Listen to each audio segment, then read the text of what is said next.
नमस्कार, स्वागत है नॉलेज नेशन पर। आज इस वीडियो में आज के लेटेस्ट करंट अफेयर के बारे में बात करने जा रही हूँ। वैज्ञानिक ने क्रिएट किया है first ever 3D map boundary जो कि सोलर सिस्टम और इंटरसेटलर स्पेस जिसको बोला गया है हेलियोस्फीयर, और ये 3D मैप क्रिएट किया गया है नासा के आईबेक्स सेटलर से डाटा कलेक्ट करके। पहली बार हेलियोस्फीयर की बाउंड्री को मैप किया गया है जो कि साइंटिस्ट को सोलर सिस्टम और इंटरसेटलर विंड्स के इंटरेक्शन के बारे में जानने में मदद करेगी। ऐसा पहली बार हुआ है कि वैज्ञानिक ने हेलियोस्फीयर को मेजर करने में और उसको 3 डायमेंशनल मैप के रूप में बनाने में सक्षम हुए। अब जानते हैं कि यह हेलियोस्फीयर है क्या। हेलियोस्फीयर सन यानी कि सूर्य से क्रिएट होता है। ये एक vast bubble like region of space है जो कि सन के अगल बगल होते हैं, सराउंड करते हैं। ये सन की तरह फॉर्म हुई एक कैविटी है जो कि इंटरस्टेलर मीडियम को सराउंड करता है, और ये जो बबल है हेलियोस्फीयर की वो कंटिन्यूअसली इन्फ्लेट होते रहते हैं सोलर विंड से। सोलर प्लाज्मा इंटरस्टेलर प्लाज्मा को एक रास्ता प्रोवाइड करता है जो कि हेलियोस्फीयर के बाहर परमिट होता है मिल्की वे गैलेक्सी की ओर पे। और अगर रेडिएशन के बारे में हम बात करने जाए तो वो हेलियोस्फीयर के अंदर और बाहर दोनों अलग अलग होते हैं, डिफर होते हैं। हेलियोस्फीयर एक ऐसा एरिया है which is under the influence of sun. इसकी एजेस डिसाइड होता है हेलियोस्फेरिक मैग्नेटिक फील्ड और सोलर विंड जो कि सन से आती है। अब जानते हैं हेलियोस्फीयर वर्ड को किसने कॉइन किया था। हेलियोस्फीयर वर्ड को कॉइन किया था अलेक्जेंडर जे डेस्लर ने। उन्होंने इस वर्ड को यूज़ किया था अपने साइंटिफिक लिटरेचर जिसको बोला गया था हेलियोफिजिक्स इन 1967। अब हेलियोफिजिक्स क्या है? Heliophysics include space weather and space climate. दूसरी नंबर पे है Twitter appoints interim chief compliance officer for India. Twitter ने अपॉइंट किया है interim chief compliance officer India में जो कंप्लाई करेगा इंडियन गवर्नमेंट्स की न्यू आईटी रूल्स को। बड़ी ही प्रोलॉन्ग पीरियड के बाद ट्विटर ने अपॉइंट किया है सिर्फ कंप्लायंस ऑफिसर जो कि इंडियन गवर्नमेंट की न्यू आईटी रूल्स को कंप्लाई करेगा। इंडिया ने ये न्यू आईटी रूल्स अनाउंस किए थे फरवरी 2021 में ही, जो कि इम्प्लीमेंट हुआ था मई 25 को। जब न्यू आईटी रूल्स पहली बार इम्प्लीमेंट हुआ था मई 25 को, ट्विटर इंडिया ने गवर्नमेंट को पूछा था कुछ समय के लिए अपने न्यू आईटी रूल्स के साथ कंप्लाई करने के लिए। हालांकि व्हाट्सएप और फेसबुक ने अपने रिस्पेक्टिव ग्रीवियंस ऑफिसर को अपॉइंट कर लिए थे। अब न्यू आईटी रूल क्या कहते हैं?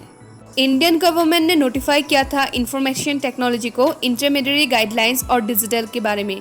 न्यू रूल्स जो डील करते हैं social media over the top OTT platform rules, उन्हें प्रूव किया गया था under section 87 of the information technology IT act 2000। और इसी न्यू रूल्स के अंदर ही रेसिडेंट ग्रीवियंस ऑफिसर को अपॉइंट किए गए थे under large grievance redressal mechanism, जिसके तहत सोशल मीडिया प्लेटफॉर्म की हर कंटेंट को एक्टिवली मॉनिटर किया जाएगा और मंथली ही कंप्लायंस रिपोर्ट को अवेलेबल किया जाएगा इंडियन यूजर्स के लिए।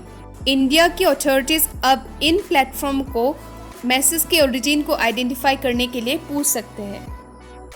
नॉर्थ अटलांटिक ट्रीटी ऑर्गेनाइजेशन यानी कि NATO ने चाइना को डिक्लेयर किया है एक constant security challenge, stating that Chinese are working to undermine global order.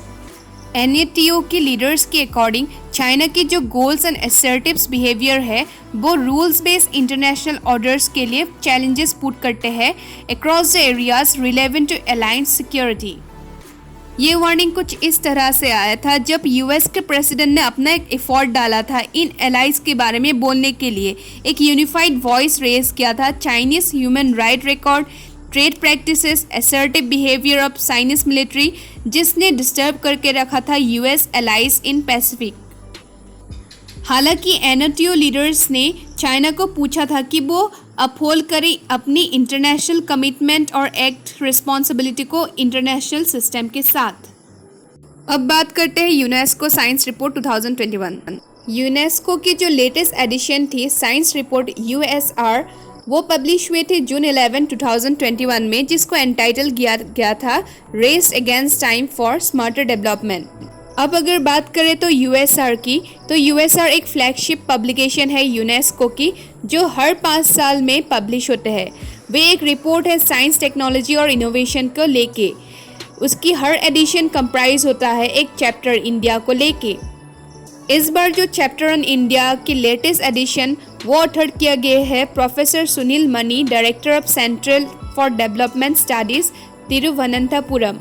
ये चैप्टर प्रोवाइड करता है एसआईटी की एक ओवरव्यू को लेके। एसआईटी यानी science, technology and innovation development in India along with suggestion and recommendation. अब बात करते हैं सस्टेनेबल डेवलपमेंट रिपोर्ट 2021 की। Sustainable development report prepare and release किए है UN sustainable development solution network यानी कि SDSN के एक्सपर्ट्स ने, जिसका इंडेक्स कंपेयर करता है how country implement 2030 agenda for sustainable development. इस साल सस्टेनेबल डेवलपमेंट रिपोर्ट के तहत फिनलैंड हाईएस्ट रैंक पे था। जैसे कि कोविड-19 की वजह से सस्टेनेबल डेवलपमेंट प्रोसेस पूरी वर्ल्ड में स्लो डाउन हो गई थी, उसके बाद भी फिनलैंड टॉप पोजीशन पे है। अब अगर बात करें फिनलैंड कैसे टॉप पोजीशन पे है, तो वो अपनी अचीवमेंट और अपनी गोल की रिस्पेक्ट की बदौलत है, जैसे कि वो रिलेटेड होता है poverty reduction, health, education, energy, water, place, reduction of inequality and rule of law. क्या क्या चैलेंजेस फेस किए होंगे फिनलैंड ने? फिनलैंड ने बहुत सारे चैलेंजेस फेस किए हैं, जैसे कि fight against sustainable consumption, elimination of biodiversity, climatic change, loss production method etcetera. और उसके बाद वो टॉप रैंक पे आए हैं। Top 10 countries according to the sustainable development report 2021।